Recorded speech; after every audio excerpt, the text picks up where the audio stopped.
Mobilisation does become a multifaceted piece of work, and every piece does come with its challenges, but a common challenge that we come up with is a lot of the time born out of an asset verification. And what happens there is we may have a list that's got 4 boilers.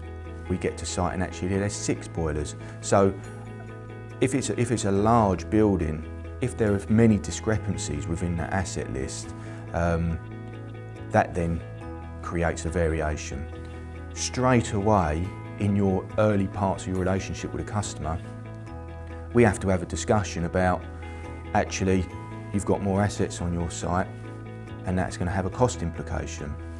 You know, we need to face these head on with the customer, and that in a way it does help the relationship, but that can become a challenge.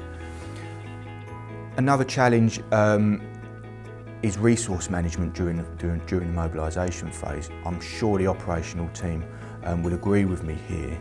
It's such an intense time for everybody in the business. That's management, senior leadership, and also engineering.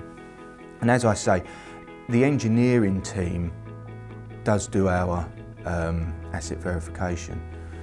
As a business, our planned preventative diaries are constructed so far in advance that to move that resource can become a challenge. But it's something we have to do, we must do, and the business realises that. So although we do find a way of making it work, it certainly becomes an operational challenge to overcome. Then we have things like supply partnership management. Again, a whole nother challenge in itself, getting them to site, making sure they're fully inducted. They have got to act as an extension of the DMA brand when they're on our customer site. So have they got the scope right? Are they conducting themselves in the right way? Are they talking to the right people on site? All of this management has to be, it can become a challenge if it's not well managed.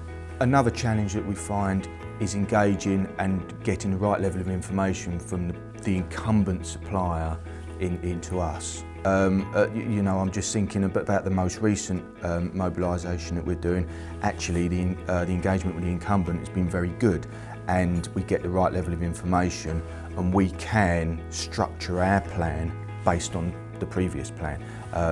But yes, there are times when, of course, the relationship, the previous relationship, might have ended in really bad terms, and we just don't get that level of information.